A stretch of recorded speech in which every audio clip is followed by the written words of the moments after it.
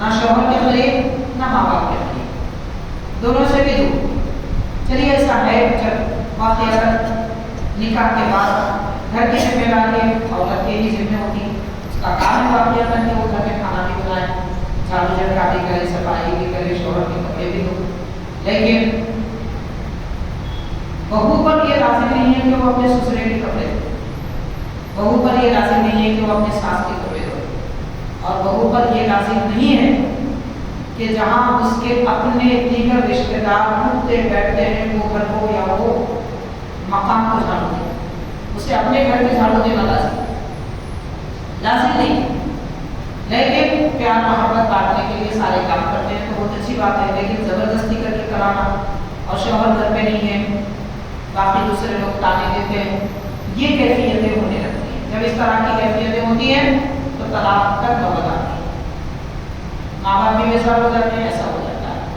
تو یہ کیا ہوتا ہے، اگر ماں باپ لڑکے کو بہو کی شکایت کرے وہ وہاں سے طلاق ہو دیتا ہے، اسے کوئی غرض نہیں، کیونکہ وہ اپنی بیوی کے ساتھ رہتا تو اسے پتا چلتا کہ اس کی کتنی مشکل، وہ بس اپنی کمائی میں اپنی دنیا میں مست رہتا ہے، طلاق ہو دیتا ہے، پھر لوٹا جاتا ہے، اس طرح نہ طلاق دیتا ہے نہ چھوڑتا ہے، ستاتے رہتا ہے۔ آج بھی تو دولے جاہلیت کا معاملہ مسلمانوں کے درمیان میں چل رہا ہے، ایسے کئی مسائل ہیں، شادی شدہ لوگ پریشان ہیں۔ دین اسلام کہتا ہے اگر تم انہیں روکنا چاہو تو بھلائی کے ساتھ روکو، اگر چھوڑنا چاہتے ہیں تو بالکل چھوڑ دیجیے، لیکن تکلیف دینے کے ارادے سے روکے مت رکھو، اگر ایسا کرو گے لتعتدوا تو تم اللہ کے حدود سے آگے بڑھ جاؤ گے۔ اور تعالیٰ نے جو قانون دیا ہے حد بندی فرما دی، رب نے بارڈر بنا دیا، اس سے آگے نہیں بڑھنا ہے، تم اس سے آگے بڑھ جائے۔ اب ظاہر ہے کہ جو آدمی حدود سے آگے بڑھے گا نقصان پائے گا۔ ہندوستان کے حدود سے آگے بڑھ کے بتائیے، دوسرے ملک والے کو نہیں مانتے گے، کسی کو اپنے طرف آنے دیں گے، اللہ کے حدود سے آگے بڑھیں گے تو پھر فرشتے بھی اسے مانیں گے، قبر میں بھی، حشر میں بھی، دوزخ میں بھی حاضری ہو۔ تو اللہ کے حدود سے آگے مت بڑھو۔ وَمَن يَفْعَلْ ذَلِكَ فَقَدْ ظَلَمَ نَفْسَهُ، جس نے ایسا کیا یقیناً اس نے اپنے آپ پر ظلم کیا، کسی اور پر ظلم کرنے والا نہیں ہے وہ آدمی جو اپنی بیویوں کو روک کر تکلیف دیتا ہے، طلاق دیتا ہے نہ چھوڑتا ہے، تو وہ اپنے آپ پر ظلم کرنے والا ہے۔ وَلَا تَتَّخِذُوا آيَاتِ اللَّهِ هُزُوًا، اے لوگو اللہ تعالیٰ کی آیتوں کو مذاق مت بناؤ، یعنی جب اس طرح کے مسائل قرآن مجید کی آیتوں میں نازل ہوتے، منافقین بھی تھے، مشرکین بھی تھے، مسلمانوں کا مذاق اڑاتے تھے، دیکھو یہ کیسی تعلیم دی جاتی ہے، کیونکہ انہوں نے کبھی سنی نہیں تھی، کبھی جانا نہیں تھا، کبھی انہیں پتا نہیں تھا کہ یہ بھی حکم ہوتا ہے۔ اب جاہل تھے تو جاہل اس قسم کا اعتراض کرتے، تو اللہ تعالیٰ فرماتا ہے اللہ کی آیتوں کو مذاق مت بناؤ، واذکروا نعمت اللہ علیکم، اللہ نے تم پر جو نعمتیں کی ہیں انہیں یاد رکھو۔ تو آج یہ پتہ چلا کہ اللہ کی نعمتیں یاد رکھنے سے بندے کو اللہ تعالیٰ کی خوشنودی اس کی رضا ملتی ہے، اور جو اللہ کی نعمتیں یاد رکھتا ہے وہ نافرمانیاں نہیں کرتا، جس کو اللہ کی نعمتیں یاد رہتی ہیں وہ نا امید نہیں ہوتا۔ یعنی اگر انسان کی اپنی زندگی اور گھریلو زندگی میں پریشانیاں بھی آ جائیں تو رب تعالیٰ نے جو احسانات فرمائے، صحت دی، سلامتی عطا فرمائی، عزت کی زندگی کی، کمائی کرتا ہے ماشاءاللہ، اچھا کھاتا پیتا ہے، یہ ساری نعمتوں کو یاد کرے تو جو غم ہے وہ بھی ڈھل جاتے ہیں، نکل جاتے ہیں، اس کا کوئی اثر نہیں ہوتا۔ اس لیے اللہ تعالیٰ نے رب کی نعمتیں یاد کرنے کا حکم فرمایا اور ارشاد فرمایا وَمَا أَنزَلَ عَلَيْكُم مِّنَ الْكِتَابِ وَالْحِكْمَةِ يَعِظُكُم بِهِ، اللہ تعالیٰ نے تم پر جو آیتیں حکمتیں نازل فرمائی، یعنی قرآن مجید اور حدیث شریف۔ کتاب کا معنی قرآن شریف، حکمت کا معنی حدیث شریف، تو اللہ تعالیٰ نے کتاب اور حکمت جو تم پر نازل فرمائی اسی کے ذریعے تمہیں نصیحت فرماتا ہے۔ تو معلوم ہوا کہ قرآن مجید ایمان والوں کو نصیحت دیتا ہے، نصیحت فرماتا ہے، موعظت کرتا ہے۔ واتقوا اللہ، اللہ سے ڈرو، وَاعْلَمُوا أَنَّ اللَّهَ بِكُلِّ شَيْءٍ عَلِيمٌ، اور جان لو کہ بے شک اللہ تعالیٰ ہر چیز کو جانتا ہے۔ آگے یہ آیت کے بعد میں جو چند اہم باتیں بیان کی گئی اس کی تشریح اور اس کی تفسیر علامہ اسماعیل حقی رحمۃ اللہ علیہ تفسیر روح البیان میں اس طرح بیان فرماتے ہیں۔ آپ نے ارشاد فرمایا کہ کسی کو بھی تکلیف دینا اذیت پہنچانا نہ اسلام میں داخل ہے اور نہ ہی ایمان کی نشانی. یعنی وہ آدمی جو کسی کو اذیت دیتا ہے، تکلیف پہنچاتا ہے، اس کے دل میں کما ہم کہو نہ اسلام ہے نہ ایمان کی روشنی. اگر ایمان اس کے دل میں ہوتا تو وہ اپنی زبان ہاتھ پاؤں سے کبھی کسی کو تکلیف نہیں دیتا. اور یہ مسلمانوں کی علامت بھی نہیں ہے. مسلمان کو ہو ہی نہیں سکتا جو کسی کو تکلیف دے. جیسا کہ حدیث پاک میں حضور پاک صلی اللہ علیہ وسلم نے فرمایا المؤمن من امینہ الناس. سرکار سے پوچھا گیا حضور مومن کی تعریف کیا ہے؟ مومن کس کو کہتے ہیں؟ تو پیارے آقا صلی اللہ علیہ وسلم نے ارشاد فرمایا مومن وہ ہے کہ جس سے لوگ محفوظ رہیں، جس سے کسی کو تکلیف نہ ہو، اس کو مومن کہتے ہیں. حاضرین غور کریں، فی زمانہ مسلمان اپنی زبان سے تکلیف دیتے ہیں، اعمال سے تکلیف دیتے ہیں، پڑوسیوں کو تکلیف پہنچاتے ہیں، اپنے گھر کا کچرا دوسروں کے گھر کے سامنے ڈالتے ہیں. ایک مکان جسے پاک رکھنا چاہیے تھا محلے میں، کسی کی دیوار کو کچرے کی کنڈی بنا دیتے ہیں. گھر کی صفائی کرتے ہیں، دھوتے ہیں اور ساری گلی میں پانی بہاتے ہیں.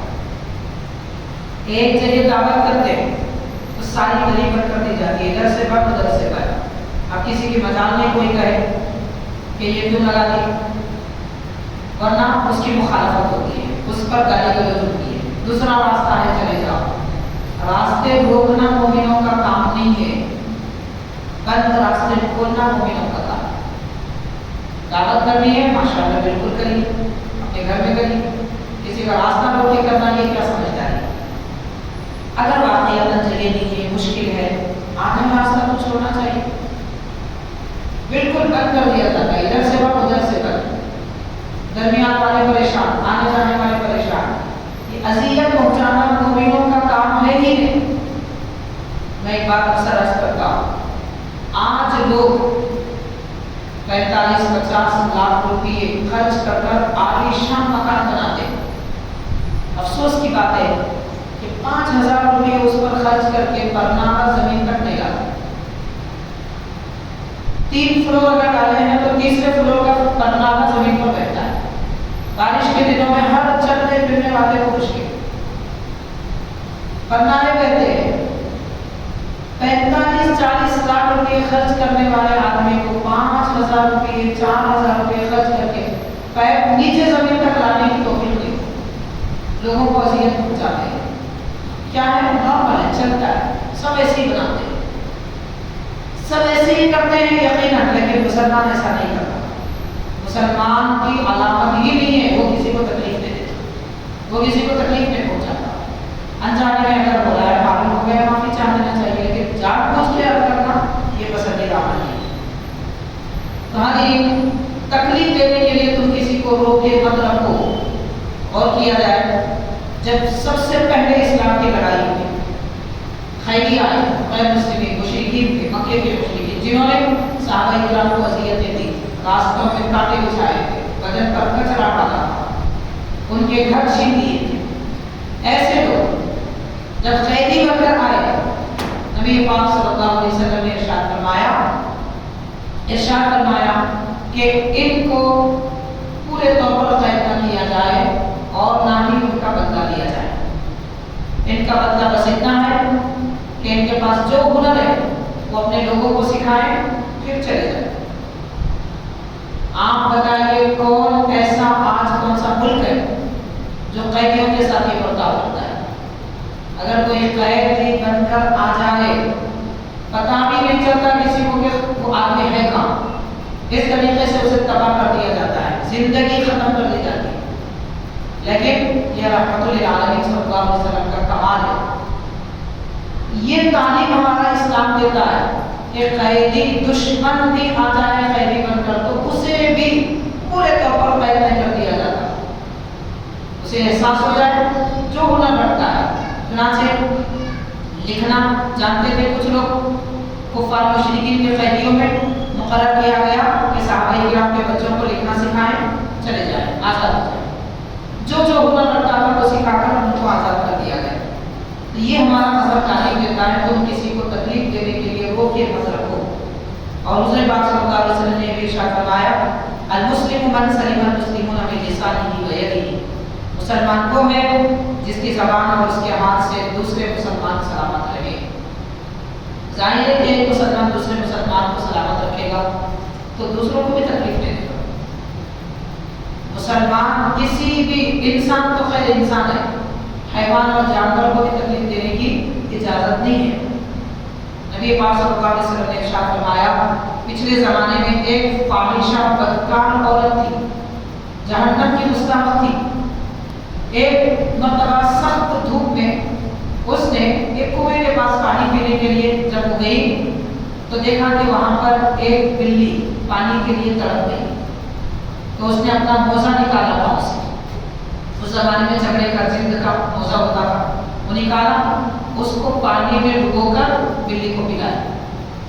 صحیح بخاری کی حدیث ہے، حضور پاک صلی اللہ علیہ وسلم نے فرمایا ایک حیوان پر مہربانی کرنے کی وجہ سے اللہ نے اسے ایمان کی توفیق دی۔ تو غور کیا جائے کہ حیوان پر مہربانی بھی ایمان کی دولت کا سبب کرتی ہے، پھر انسان پر اور مسلمان پر ماشاءاللہ ایک بڑی بات ہے۔ مسلمان کبھی اپنے ہاتھ، زبان، پاؤں وغیرہ سے کسی کو تکلیف نہیں دیتا، یہ تعریف ہے مسلمان کی۔ نماز پڑھنے والا یقیناً مسلمان ہے، مسلمان پر نماز فرض ہے، روزہ فرض ہے، زکوٰۃ فرض ہے، مگر اس سے زیادہ ضروری یہ بھی ہے، یہ تو فرض ہے، یہ ڈیوٹی ہے، یہ ادا کرنا ہی ہے، لیکن مسلمان کی علامت یہ ہے کہ وہ کسی کو تکلیف نہیں دیتا۔ آدھی ملک ہندوستان میں 800,000 سال تک اسلامی حکومت رہی، بادشاہ رہے، اور بادشاہوں نے ایسی پاک زندگی گزاری کبھی کسی غیر مسلم کو انہوں نے تکلیف نہیں دی۔ اگر ایسا ہوتا تو آپ غور کیجئے کہ اس وقت بھی سارے ہندوستان میں مسلمانوں سے زیادہ غیر مسلمین کی تعداد 1-2% نہیں، مسلمان سارے ہندوستان میں 13-14%، باقی 80 سے زیادہ فیصد سب غیر مسلم۔ ان کا وجود، ان کی بڑی تعداد، ان کی میجورٹی خود بتا رہی ہے کہ مسلمان بادشاہ مہربان تھے۔ اگر وہ ظالم ہوتے، قاتل ہوتے، تکلیف دیتے، مارتے تو وجود کہاں رہتا کسی کا؟ ہندوستان میں سب مسلمان ہی رہتے، کوئی اور چیز کبھی بتانے کو کوئی بھی ضرورت نہیں ہے۔ دین اسلام نے اس قانون پر بادشاہانہ اسلام نے بھی عمل کیا ہے، تو باقی ساری باتیں جھوٹ ہیں جو بولی جا رہی ہے، کیونکہ حبیب پاک صلی اللہ علیہ وسلم نے ایمان والوں کو کسی اور کو تکلیف دینے کا حکم نہیں فرمایا، بلکہ انہیں روکا۔ یہاں تک حضور پاک صلی اللہ علیہ وسلم نے فرمایا کہ چیونٹی یا دیگر کوئی اور کیڑے پرندے وغیرہ ہیں انہیں مت جلاؤ، کیونکہ جلانے سے سب سے زیادہ تکلیف ہوتی ہے۔ تکلیف دینے والے جانوروں کو مار سکتے ہیں، اجازت ہے، یہاں تک کہ حالت نماز میں بھی اگر کوئی جانور ایسا ہے، کیڑا ایسا آ جائے جس سے ڈس لینے یا مار دینے یا پھر موت کا سبب بننے کا اگر اندیشہ ہے، نماز چھوڑ کر اسے مارنے کا حکم ہے، جیسے سانپ ہے، بچھو ہے، حالت نماز میں بھی نظر آتا ہے، فوراً مارنے کا حکم ہے، لیکن جلانے کا حکم نہیں، کیونکہ جلانے سے سب سے زیادہ تکلیف ہوتی ہے۔ رحمت للعالمین آقا صلی اللہ علیہ وسلم یہ نہیں چاہتے کہ حیوان کو بھی جلانے کی تکلیف، اتنا باریک تعلیم عطا فرمانے والا اور ایسی نزاکت کی تعلیم دینے والا مذہب ہے۔ رب تعالیٰ نے فرمایا تم کسی کو روک کر تکلیف نہ دو۔ جب ایک جانور کو تکلیف دینے سے اسلام روکتا ہے، پھر وہ کیسا شوہر ہے جو بیوی کو تکلیف دے، اور وہ کیسی بیوی ہے جو اپنے شوہر کو تکلیف دے۔ ایک زمانہ تھا، پچھلے زمانے میں شوہر کے سے شکایت ہوتی تھی، وہ بیویوں کو تکلیف دیتا، ابھی الٹا معاملہ چل رہا ہے، اب شوہر شکایت کر رہے ہیں میری بیوی تکلیف دے رہی۔ تقریباً شادی کرنے والے نوجوان پی ایف میں ان کا کیس بک رہتا ہے بیوی کی وجہ سے۔ تقریباً یہ معاملہ اگر چاہیے ہو سکتا آپ پبلک کے ذہن میں نہ ہو یا ان کے علم میں نہ آئے، مگر یا تو جہاں کیسز بک ہوتے ہیں وہ جگہ دیکھ لی جائے، یا پھر علماء اور مفتیوں کے پاس آئیے، اس کے فیصد معلوم ہو جائے گی کہ کتنے لوگ کسی اعتبار سے پریشان ہیں۔ یہ حال چل رہا ہے آج کل مسلمانوں کا، تو تکلیف دینا ایمان والے کی صفت ہو ہی نہیں سکتی۔ پھر میاں بیوی کیسے تکلیف دے گے، بھائی بھائی کو کیسے تکلیف دے گا، اولاد ماں باپ کو کیسے تکلیف دے گی، یہ تو تصور ہی نہیں کیا جا سکتا۔ حضور پاک صلی اللہ علیہ وسلم نے فرمایا کہ لوگوں کے ساتھ حسن معاشرت یعنی اچھے طریقے سے رہنے کی عادت ڈالو، اور حاضرین اللہ کی آیتوں کو مذاق نہ بناؤ۔ یہ جو اس میں بتایا گیا اس کے متعلق صاحب تفسیر القرآن بیان یہ ارشاد فرماتے ہیں کہ نصیحت کا اثر، نصیحت قرآن مجید کا روایت حدیث پاک کر رہی ہے، نصیحت کا اثر مردہ آدمی پر نہیں ہوتا، باقی سب پر ہوتا ہے۔ تو چنانچہ آگے باضابطہ روایت نقل فرماتے ہیں حضور پاک صلی اللہ علیہ وسلم نے یہ ارشاد فرمایا انتم اليوم علی بینۃ من ربکم، اے لوگو اللہ تعالیٰ نے تمہاری زندگی میں تمہیں دلیل دے دی ہے کہ اسلام سچا ہے اور تمہارے سامنے حق واضح فرما دیا، یعنی اب تم ہوش میں۔ اس کے بعد اگر تمہارے اوپر دو طرح کا نشہ نہ چھا جائے، جب تک کہ دو طرح کا نشہ نہ آ جائے تب تک تم ہوش میں۔ آدمی پر دو قسم کا نشہ نہیں آنا چاہیے، ایک تو شراب کا نشہ ہوتا ہے جس سے کوئی غرض نہیں ہے، وہ تو حرام ہے اور اس کا تصور بھی نہیں۔ حضور پاک صلی اللہ علیہ وسلم نے فرمایا کہ مالک تظہر فیکم السکرتان، دو طرح کا نشہ اگر تم پر چھا جائے تب تک تم ہوش میں۔ کیا ہے؟ ایک فرمایا سکرت العیش، اعلیٰ زندگی گزارنے کا نشہ، کچھ بھی ہو جائے میں زندگی اچھی گزاروں گا، کسی کا مال ہڑپ کر دوں گا، حرام کمائی کروں گا، لوگوں کو اذیت دوں گا، دھوکہ دے دوں گا، جھوٹ بولوں گا، کسی بھی طریقے سے بس کمائی کرو اور زندگی اچھی گزارو، یہ نشہ کسی پر نہیں چھانا چاہیے۔ اور اس دور میں حاضرین 90% لوگوں پر یہ نشہ چھایا ہوا ہے۔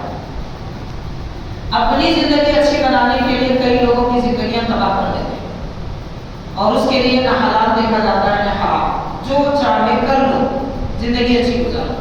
تو سرکار نے ارشاد فرمایا ایک ہے سکرت العیش اور دوسرا سکرت الجہل، جہالت کا نشہ، یعنی کچھ بھی بولو نہیں مانیں گے۔ جہالت کا مطلب یہ ہوتا ہے نامعلوم ہونا اور بات ہے، جہالت اور بات ہے، دونوں میں فرق ہے۔ مثال کے طور پر نماز کے بہت سارے ایسے مسائل ہیں جو بہت سارے لوگوں کو معلوم نہیں ہوتے، تو اس کو کہیں گے معلوم نہیں ہے، اس کو جہالت نہیں ہوتی، لیکن معلوم رکھ کر بھی اس کے خلاف کرنا یہ جہالت ہے۔ جیسے وضو کے بغیر نماز نہیں ہوتی، سب کو معلوم ہے، لیکن پھر بھی لوگ وضو کرے بغیر اگر نماز پڑھتے ہیں تو یہ جہالت ہے۔ تو معلوم رکھ کر بھی جو خلاف کام کرنے کو جہالت کہتے ہیں۔ تو جہالت کا نشہ نہ آئے اور خوشحال زندگی گزارنے کا نشہ نہ آئے، یہ دو نشہ جب تک نہ آئے تب تک حضور فرماتے ہیں کہ امت سب ہوش میں۔ تو حاضرین ہوش میں رہ کر ایمان والے کو کام کرنا چاہیے۔ اور ارشاد فرمایا حضرت علامہ اسماعیل حقی رحمۃ اللہ علیہ کہ انما یقرؤ علی الحی لا علی المیت، یعنی نصیحت ایک شاہین پرندے کی طرح ہے، الوعد کالشاہین، شاہین پرندے کی طرح ہے۔ شاہین پرندہ کیا ہوتا ہے؟ آسمان کی بلندیوں سے زمین پر چرنے والے چوزے کو بھی دیکھ لیتا ہے، چوزے کو بھی دیکھ لیتا ہے، لیکن حملہ اسی پر کرتا ہے جو زندہ ہے۔ وہ اتنی بلندیوں سے بھی جان لیتا ہے کہ مردہ کون ہے زندہ کون ہے۔ تو نصیحت بھی ایسے ہی شاہین کی طرح ہے، جس کا دل زندہ ہے اسی میں داخل ہوتی ہے، اور جس کا دل مرا ہوا ہے اس کے دل میں نصیحت نہیں جاتی۔ تو پتہ چلا نصیحت کا اثر زندہ دلوں کو ہوتا ہے، زندہ دلوں پر نصیحت کا اثر ہوتا ہے، اور جو مردہ دل ہے ان پر کوئی اثر نہیں ہوتا۔ حاضرین ایک واقعہ بیان کیا جاتا ہے نصیحت کے متعلق کہ کیسی کیسی نصیحتیں کیسے کیسے بڑے بڑے بزرگوں کو چھوٹے چھوٹے لوگوں نے کی۔ مثال کے طور پر آج کتنی بھی نصیحت کی جائے کوئی نصیحت سننے کو تیار نہیں ہے۔ اس کے بارے میں بھی دو باتیں یاد رکھنی چاہیے، نصیحت کرنے والا بھی اس کا دل، اس کی زبان اور اس کی سیرت اتنی پاک ہونی چاہیے، تب جا کے نصیحت کا اثر ہوتا ہے، ورنہ نصیحت کا بھی اثر نہیں ہوتا۔ ایک بات، دوسرا نصیحت کرنے والا بہت اچھا ہوتا ہے لیکن سننے والوں کے دل پہ اثر نہیں ہوتا۔ جیسا کہ بارش تو سب پہ برستی ہے، چٹانوں پر، پہاڑ پر بھی اور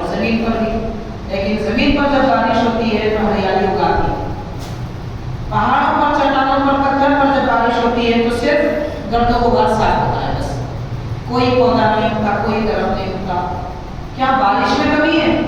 نہیں، پتھر میں کمی ہے۔ ایسے ہی نصیحت کرنے والوں میں کمی نہیں ہوتی، سننے والوں میں کمی ہوتی ہے۔ جب سننے والوں میں کمال ہوتا ہے زمین کی طرح، لیکن بارش بے موسم کی ہوتی، تو بے موسم کی بارش سے دانا نہیں اگتا، پودا نہیں اگتا، موسم کی بارش سے پودا اگتا ہے۔ تو یہ طریقہ ہے نصیحت کے متعلق۔ حضرت امام اعظم ابو حنیفہ رحمۃ اللہ علیہ تشریف لے جاتے ہیں، بچے کھیل رہے، بارش کا پانی تھا اور پانی کیچڑ والا تھا۔ امام اعظم رحمۃ اللہ علیہ گزرتے گزرتے فرماتے ہیں بیٹا سمجھ کے کھیلو، کہیں پھسل نہ جاؤ۔ اللہ تعالیٰ بڑے بڑے لوگوں کو بھی چھوٹے چھوٹے لوگوں سے نصیحت دیتا ہے۔ ان کو نصیحت کی ضرورت نہیں تھی، لیکن ان کے ذریعے دنیا میں آنے والے لوگوں کو نصیحت ملتی ہے۔ تو ایک چھوٹا بچہ جو کھیل رہا تھا کہتا ہے کہ امام اعظم میں گروں گا تو سمجھ جاؤں گا اور میرے گرنے کا نقصان صرف مجھے ہوگا۔ آپ دیکھ کر چلی گئی آپ کا پاؤں نہ پھسل جائے، کیونکہ دنیا آپ کے پیچھے چلتی ہے۔ آپ پھسل جائیں گے تو پورا زمانہ پھسل جائے گا۔ تو اس طرح کم عمر بچوں سے بھی نصیحت ملتی ہے۔ حاضرین، امام حسن بصری رحمۃ اللہ علیہ فرماتے میں حج کے لیے نکلا تھا، راستے میں ایک چھوٹے بچے سے میری ملاقات ہوئی، تو فرماتے ہیں کہ وہ بچہ آپ کو پہچان لیا، لیکن حضرت امام حسن بصری نے ان کو نہیں پہچانا۔ اس کے بعد حضرت امام حسن بصری رحمۃ اللہ علیہ نے اس بچے سے پوچھا کہ بیٹا اپنے ساتھ کھانے پینے پہننے کے لیے کیا رکھتے ہو؟ یعنی حج کے ارادے سے تو نکلے ہو، لیکن سامان سفر بھی ہے یا نہیں ہے، زاد و راحلہ دوشا وغیرہ۔ تو حاضرین اس نے کہا آپ اپنے ساتھ کیا رکھتے ہیں، آپ کے پاس کیا ہے کھانے پینے کی اشیاء؟ تو آپ نے فرمایا کہ میں جو کی روٹی اور اون کا لباس رکھتا ہوں، صوف جسے کہتے ہیں، صوفیہ اکرام موٹا لباس پہنتے تھے، کاٹ بھی ہو سکتی ہے، اون بھی ہو سکتا ہے۔ تو بہرحال آپ نے فرمایا کہ میں صوف کا لباس پہنتا ہوں اور میرے پاس جو کی روٹی ہے جو میں کھا سکتا ہوں۔ تو اس بچے نے کہا کہ آپ جو کھا پی رہے ہیں یہ حلال ہے تو بس کافی، آپ کیا کھاتے ہیں کیا پہنتے ہیں اس کے متعلق نہیں پوچھا جائے گا، جو کھاتے ہیں جو پہنتے ہیں وہ حلال ہے یا نہیں ہے اس کے بارے میں ضرور پوچھا جائے گا۔ تو امام حسن بصری رحمۃ اللہ علیہ اس کی بات سن کر اس بچے سے ارشاد فرماتے ہیں، مسکراتے ہیں اور فرماتے ہیں کہ آپ نے فرمایا میں تیری بات جو تو نے کہا ہے اسے قبول کر لیتا ہوں، لیکن تو کم عمر بچہ ہے، بڑوں کو نصیحت کر رہا ہے، یہ فرمایا۔ تو حاضرین بچے نے کہا کہ حضرت میں نے پہلے آپ سے سوال کیا کیا کھاتے ہو کیا پیتے ہو، تو دنیا کی بات تھی تو آپ نے جواب دیا، یعنی قبول کر لیا میری بات، اور میں نے کہا کہ آپ حلال کھائیں تو آپ کے لیے زیادہ بہتر ہے۔ میں نے جب دین کی بات کی تو آپ نے میری بات قبول نہیں کی اور کہا میں بچہ ہوں، تو آپ اپنی اصلاح کر لیجیے۔ دنیا کی باتیں آپ قبول کرتے ہیں اور دین کی بات قبول نہیں کرتے۔ اتنا کم عمر بچہ اتنی بڑی بات کہہ دیا۔ امام حسن بصری رحمۃ اللہ علیہ فرماتے ہیں اس کی بات مجھے زندگی بھر یاد رہے گی۔ تو حاضرین نصیحت کی ضرورت چھوٹوں کی بھی ہوتی ہے بڑوں کی بھی ہوتی ہے، لیکن نصیحت قبول کرنا بڑی بات ہے۔ اس کے بعد دوسری آیت پاک میں اس ایک آیت پر ہم نے وضاحت اور تفصیل وغیرہ مکمل کریں گے۔ ارشاد فرمایا اللہ تبارک و تعالیٰ نے وَإِذَا طَلَّقْتُمُ النِّسَاءَ، جو رب تعالیٰ نے فرمایا کہ تم عورتوں کو طلاق دو، یہاں جو حکم دیا جا رہا ہے یہ مردوں کو دیا جا رہا ہے۔ اس سے پہلے کی نشست میں بھی ہم نے کہا تھا کہ مردوں کے لیے طلاق دینے کا حق دیا گیا اور عورتوں کو نہیں دیا گیا، اس لیے کہ عورتیں جلد فیصلہ کرتی ہیں اور کسی بھی سنگین معاملے کی انتہا کو جلدی نہیں پہچانتے، کیونکہ وہ بھولی بھالی ہوتی ہیں، ان میں بہت زیادہ سمجھ نہیں ہوتی، اس اعتبار سے ان کے حوالے نہیں کیا گیا۔ مرد کے حوالے طلاق دینے کا حق کیا گیا ہے۔ اللہ تبارک و تعالیٰ نے قرآن مجید میں یہ جو ارشاد فرمایا اس کے مطابق یہ بھی بیان کیا جاتا ہے۔